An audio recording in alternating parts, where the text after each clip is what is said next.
اللہ کہیں گے یا رسول اللہ صلی اللہ، اس کو نبی اللہ کہیں گے. اور یہ میرا حکم نہیں، قرآن کا حکم ہے.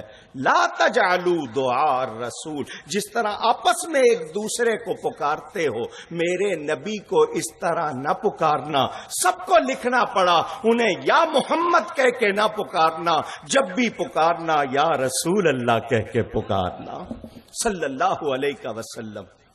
مجھے پورے قرآن میں 6666 آیتیں بتائی جاتی ہیں. میرے اس جملے سے شک میں نہ پڑ جائیے گا. میں نے کہا بتائی جاتی ہیں، یہ نہیں کہا کہ ہیں. آیتیں گنتی میں فرق ہے.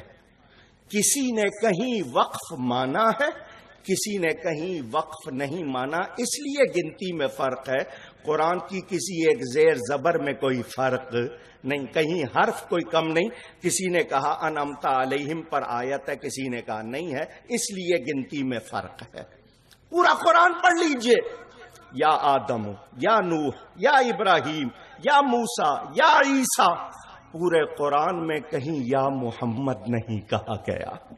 جہاں کہا گیا یا ایھا الرسول، یا ایھا النبی، یاسین، طٰہٰ، قرآن نے مجھے اور آپ کو سکھا دیا کہ ذکر مصطفیٰ جب بھی کرنا ادب سے کرنا، تعظیم سے کرنا. ہم انہیں صرف محمد الرسول اللہ صلی اللہ علیہ وسلم نہیں کہیں گے، بلکہ جب پکاریں گے اللہ کے حبیب کہیں گے، ان کو اللہ کے نبی کہیں گے، ان کا نام لیں گے، تعظیم سے لیں گے، کیونکہ یہ قرآن سکھا رہا ہے. جب خالق اور معبود اتنی تعظیم دے رہا ہے، ہمیں کتنی دینی چاہیے. یہ پیغام بھی ملا. اب اس نبی کریم صلی اللہ علیہ وسلم کا میلاد منا کر قرآن نے یاد منانے پہ زور دیا، نبی پاک کا دن منا رہے ہیں. پیغام کیا دینا ہے؟ 2 باتیں، صرف 2 باتیں، کیونکہ اتنا ٹائم نہیں میں مضمون کو پھیلاؤں. قرآن میں عید کا ذکر بھی ہے، قرآن میں سیرت کا ذکر بھی ہے. لفظ عید بھی قرآن میں آیا، لفظ سیرت بھی قرآن میں آیا. دونوں سناتا ہوں. سورہ المائدہ، حضرت عیسیٰ علیہ السلام اللہ کی بارگاہ میں دعا کرتے ہیں، اللہم ربنا انزل علینا مائدۃ من السماء. اے اللہ ہمارے پالنے والے، آسمان، سما، سمون اونچائی کو کہتے ہیں، اونچائی سے ہم پر مائدہ اتار. مائدہ عربی کا لفظ ایسا دسترخوان جس پر پکے ہوئے کھانے موجود ہوں. تکون لنا، تاکہ وہ ہمارے لیے ہو جائے عیدن. یہ عید کا لفظ قرآن سے سنا رہا ہوں. عید ہو جائے لأولنا و آخرنا، ہمارے پہلوں کے لیے بھی ہمارے بعد والوں کے لیے بھی. قرآن نے بتا دیا جس دن نعمت اترے اس کو عید بنانے کی دعا اللہ کا نبی کر رہا ہے. ایمان سے کہیے مائدہ بڑی نعمت ہے یا میرے آپ کے نبی پاک بڑی نعمت ہے؟ وہ نہ ہوتے تو نہ یہ دعا ہوتی، نہ قرآن نازل ہوتا، نہ مائدہ اترتا، نہ حضرت عیسیٰ ہوتے. یہ میرا بیان نہیں، رب تعالی فرماتا ہے لولا کلمہ اظہرت الربوبیہ، اے حبیب آپ کو نہ بناتا میں اپنا رب ہونا بھی ظاہر نہ کرتا. تو ہمیں جس بارگاہ سے رب ملا ہے اسی بارگاہ سے سب ملا ہے. نبی پاک صلی اللہ علیہ وآلہ وسلم اللہ کی سب سے بڑی نعمت. تو جس دن وہ تشریف لائے وہ دن صرف عید نہیں بلکہ سب سے بڑی عید ہے. آپ سمجھتے ہوں گے شاید صرف پاکستان میں منائی جاتی ہے، ہندوستان میں منائی جاتی ہے. یہ چند لوگ ہیں میلاد منانے والے. 24 ملکوں میں باقاعدہ چھٹی ہوتی ہے عید میلاد النبی کی، قومی سطح پر منایا جاتا ہے. اور اب تک میں ذاتی طور پر 42 ملکوں میں شرکت کر چکا ہوں.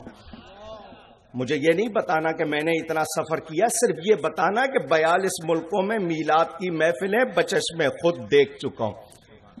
موریشس میں یوم النبی سرکاری طور پر منایا جاتا ہے، ساؤتھ افریقہ میں، جرمنی میں، اسپین، نہیں آپ کے بروکلن کا علاقہ نیو یارک میں 3 جلوس نکلتے ہیں، جرسی سٹی میں الگ نکلتا ہے، ہیوسٹن میں الگ نکلتا ہے، کیلیفورنیا میں الگ نکلتا ہے، جہاں جہاں نئی عرب والے مدینہ منورہ میں عید میلاد النبی کے موقع پر اس رات میں کم از کم 100 محفل ہوتی ہے۔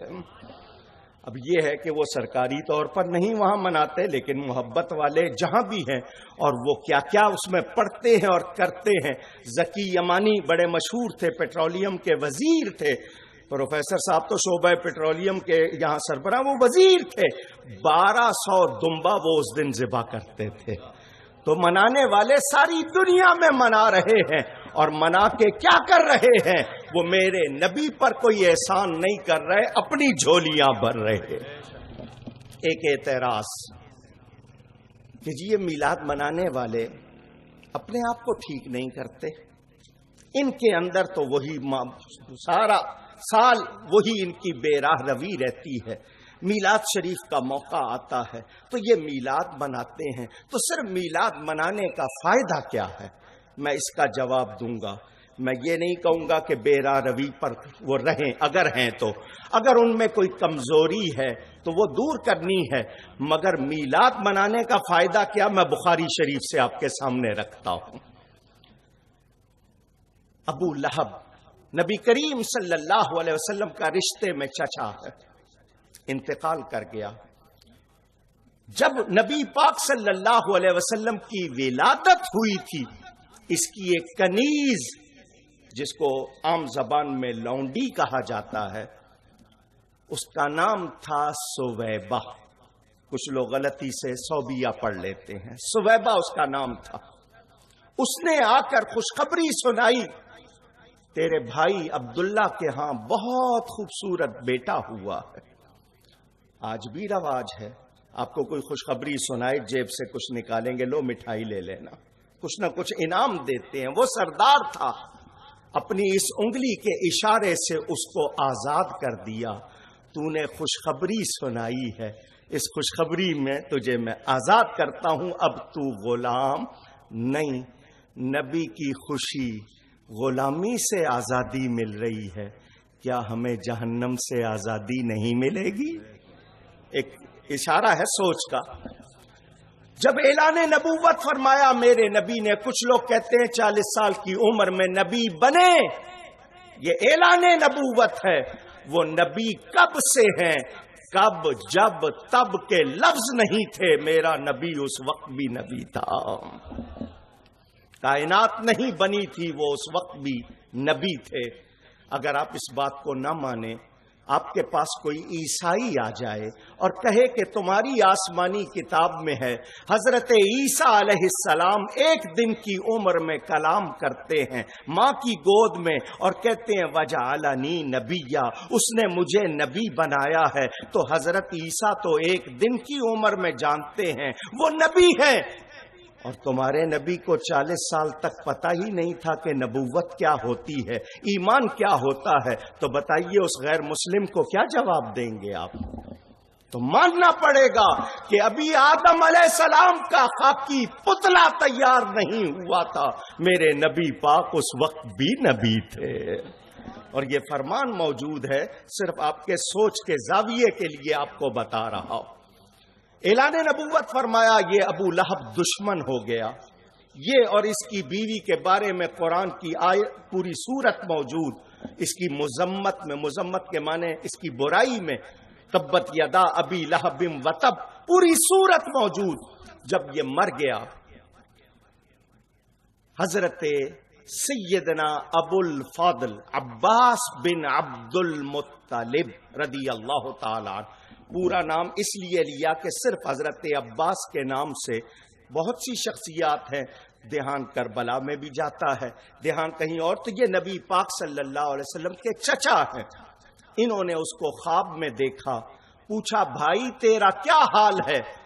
روایت بخاری میں موجود، وہ کہتا ہے کاش ان پر ایمان لے آتا، ہر وقت عذاب میں ہوں، مگر بھائی جب پیر کا دن آتا ہے اور وہ گھڑی آتی ہے جب سویبہ نے ان کی ولادت کی خوشخبری سنائی تھی اور میں نے اپنی اس انگلی کے اشارے سے اسے آزاد کیا تھا، میری اس انگلی سے ایک چشمہ جاری ہوتا ہے، ہر پیر کو اس کو منہ میں رکھ کے چوستا ہوں، میرے عذاب میں کمی ہو جاتی ہے۔ شارحین حدیث کی شرح کرنے والے، بالخصوص حضرت شاہ عبد الحق محدث دہلوی، جن کے بارے میں تمام علماء کہتے ہیں